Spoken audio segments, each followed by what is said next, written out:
Welcome back, Pre-Algebra. We are in Lesson 29.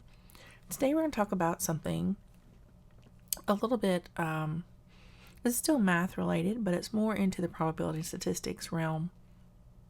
We'll learn how to read and understand graphs. So here I have two graphs. This one is called a bar graph. That's what this one is right here. Let me write that over the top. This is a bar graph. And this is a broken line graph. Sometimes this is also called a trend line, where the line, they'll add another line that is happening here. But the bar graph and this broken line graph both have the same information. It's just that they're formatted a little differently. But even though they're formatted a little bit differently, they still have some of the same components. So, for instance, one of the things that they have is they have a label up the, this would be the y-axis, is quantity. So this label is actually the number of cars sold. All right, that's what this is. This is the number of cars sold. Same thing over here. This is the number of cars sold. I know my handwriting is atrocious with this pen. But so we have a label here that gives us quantity. And across the bottom, we have a label that means something else. And in this case, the label means time. So we have a how many and we have a when. So in these two graphs, our when is by the month. So the total number of cars sold in January, the total number of cars sold in February, March, April, and May. That is what our graphs are telling us. So one of the other things that we notice is that there's even spacing when it comes to the quantity. So each one of these, that's why it's best to do it on graph paper if you're doing it by hand, because then you know that your graph is evenly spaced. So every one of these little squares here, each new line, if you look, we skip a line for every 100. So that means that in between it's 50. So we start here at 0 and we go from 0 to 50, 50 to 100, 100 to 150, then 200, 250, 300, 350, 400. So you can see how you would graph on that. You would round it to the closest 50, and that would be the line that you go to. Or you could round it to the closest 25 and stop somewhere really close to the middle of that. So that's always an option too. But these graphs, they chose to round them to 50 to give an estimation of that, or a good idea of that. So in looking at these bar graphs, I can tell that in January we sold 50 cars here. It's 50 cars as well, right? You can see that the top of the bar graph lines up with the dot over the month. So the bar for February says 150. The dot for February says 150. So they have the same exact information. It's just how the person who created these chose to illustrate them. So let's use these graphs to answer a couple of problems. So based on these two graphs, how many more cars were sold in April than were sold in January? So let's look at April.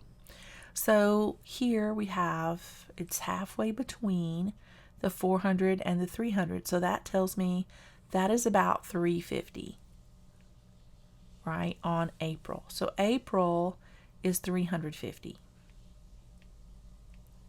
Was in January because the bar is bigger.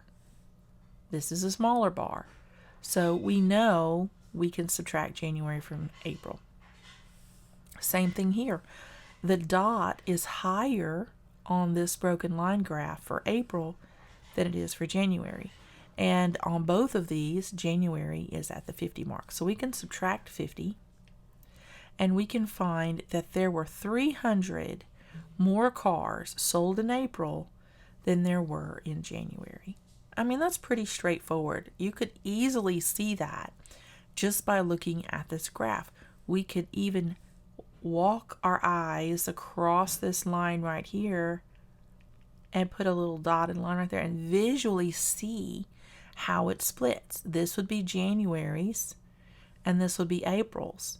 And if we only have one square, this is 300 out of 350. So it's easy to use, it's much more easy to use a bar graph or a broken line graph when we have tons of data to display. Okay? All right, so I'm going to pause the video and put up a new chart, and then we're going to answer a problem with it. All right, so in example 29.2, we're going to make our own chart. So we are going to look at the daily high temperatures recorded during the week as follows. Monday it was 86, Tuesday it was 80, Wednesday it was 75, Thursday it was 82, Friday it was 88, Saturday was 74, and Sunday was 84. And that sounds just like the previous week this fall. The temperatures are all over the place. So let's start by creating a value axis where we would put the how much or the quantity. So I think I'm gonna just do me a line here. And the lowest temperature is in the 70s. So I think I'm going to start with 70 right down here. And then I'm going to go up from there. And I think this is going to be 75. This will be 80. Actually, I think I'm going to have by 25s instead of by twos instead of by fives. So 72, 74, 76, 78, 80. 84, 86, 88, 90. All right, so there's my quantity right there. Okay, and I'm doing it by twos. So now I need to do my when. So Monday, Tuesday, Wednesday, Thursday, Friday, Saturday, Sunday. All right, there's my when. So I'm just going to put the capital letter for the day, Monday, Tuesday, Wednesday, Thursday, Friday, Saturday, and Sunday. In this chart, I'm going to do a broken line just because I feel like it. So let's see. On Monday, it was 86. So 82, 84, 86 would be here. On Tuesday, it was 80. So Tuesday, that'd be 80 right here. On Wednesday, it was 75. So I didn't do these by fives, I did these by twos. So I've got to get close, right? So 72, 74, all right, this was 76. So I'm going to go halfway between 74 and 76 to be 75. On Thursday, it was 82, so that would be here. On Friday, it was 88, so that would be here. On Saturday, it was 74, so 72, 74. And then on Sunday, it was 84. 80 on Sunday, 82, 84. All right, so now I'm going to draw a line from one day to the next to connect the dots and see exactly what my trend looks like. There's one day. There's another day. There's the next day. And the next day. Oops. All right, let me correct that one because that did not do what I wanted it to. I want to go right there. There we go. And then the final day goes right there. So there is my trend. It looks like a W. So that is what my temperatures looked like. So they looked like a typical day in September for us in Mississippi, or a typical week in September in Mississippi. So let's say I wanted to do that as a bar graph. I could do the exact same thing. I could set it up the exact same way. I could give it that line there for my quantity, and then this line for my days of the week. Only I think with the bar chart, I need to use the inside. So I'm going to do Monday, Tuesday, Wednesday, Thursday, Friday, Saturday, Sunday. And I'm going to use the whole inside part. So this is 70, this is 80, and this is 90. And the most important thing you need to remember when you're doing needs to be evenly spaced. So I did it by twos, so that's 72, 74, 76, 78. You need to have the same number here to make sure it's right. So this would be 82, 84, 86, 88. Just like we did this, but I didn't call out what those were, right? You don't have to. You could leave it blank, but I just wanted to do that for the sake of reference. All right, so on Monday it was 86. So I'm going to go all the way up to 86 and go across and come back down and make a rectangle. And fortunately for me, the system kind of does it automatically and straightens up all my lines, which is great because I'm not that good. All right, Tuesday was 80. So I'm going to go up to 80, come across and come down and back across. There's Tuesday. Wednesday was 75. That's the one where I have to go in between 74 and 76. So I'm going to do that here. Just like that.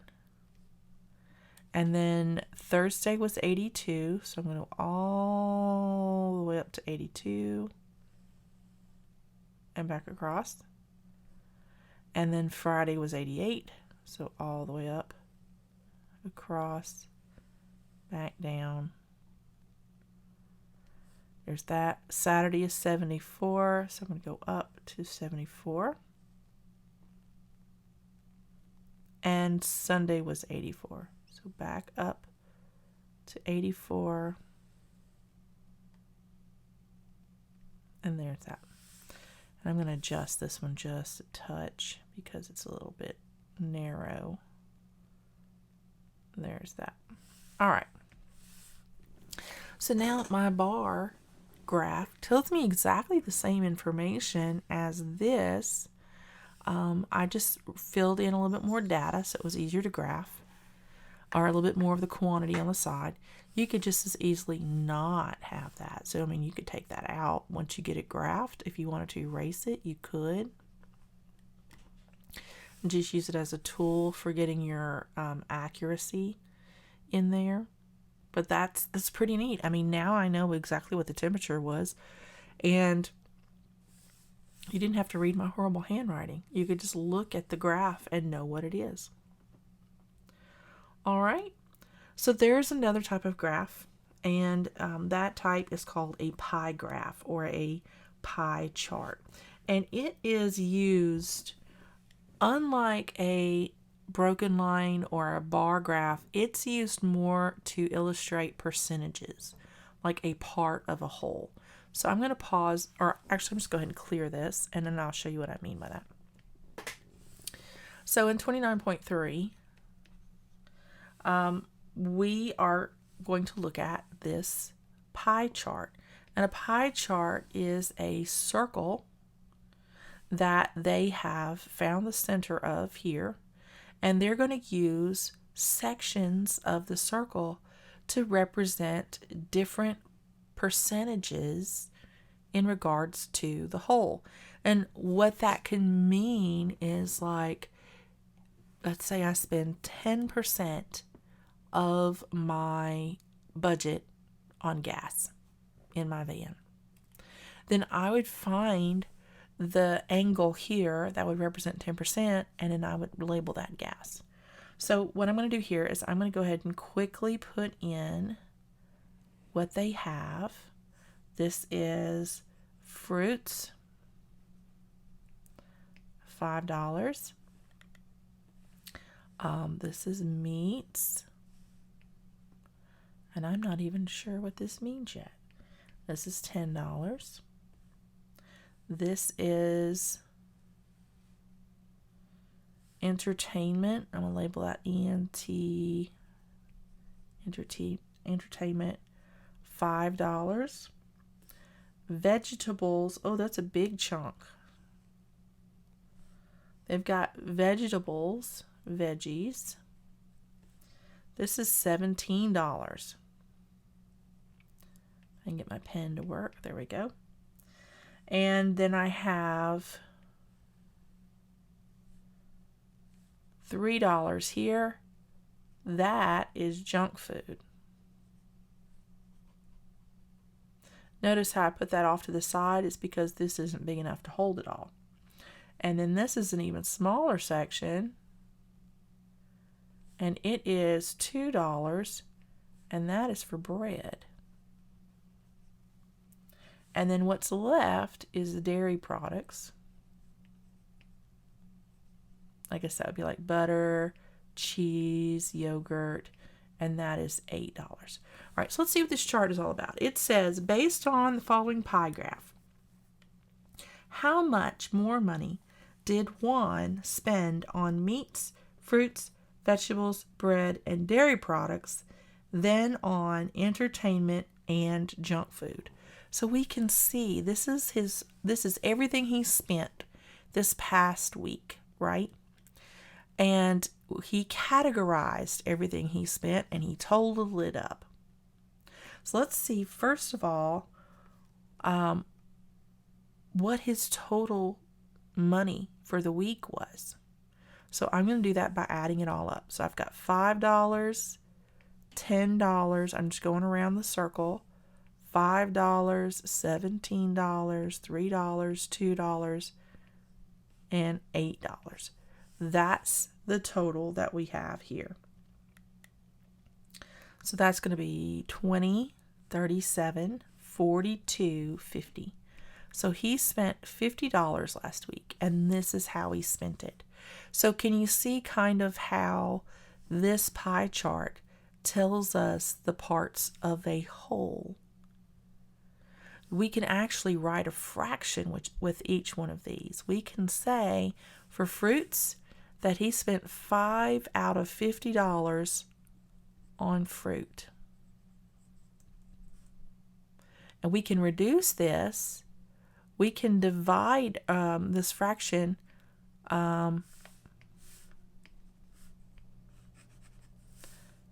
we could say divided by 5 over 5. 5 divided by 5 is 1. 50 divided by 5 is going to be 10. So his entire amount that he had to spend, he spent on fruit. So you can see how a pie chart can give us information about our spending habits and about categorizing things. It gives us parts of a whole. It breaks it down, and it's easy to put it into a fraction. All right, so if you have fractional information, a pie chart is probably what you would want to use instead of a broken line chart or a bar graph, because you can kind of see how they relate to one another. The size of the slice is relative to the value of the slice, right? So the $2 slice is smaller than the $3 slice.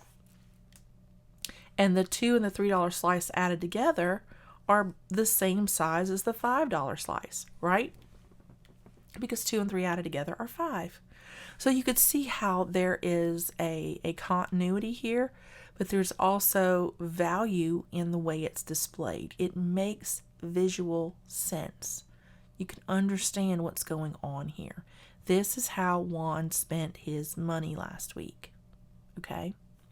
All right, so the question was, how much did he spend on everything else versus entertainment and junk food? So now we need to pull out the entertainment and junk food. So on entertainment, he spent $5, and on junk food, he spent $3. That's $8, right? So if he spent $8 on those two things, and he spent $50 in total, then we could subtract 8 from that 50, and we could find that he spent $42 on everything else. Easy peasy. Right? So he spent $42 on everything else. But that really wasn't the question. The question was, how much more did he spend on the other stuff than on entertainment and junk food. So now we have to compare these two numbers. He spent $8 everything else. So what we're going to do now is we're going to say, okay, 42 on everything else minus the $8 he spent on junk food and entertainment.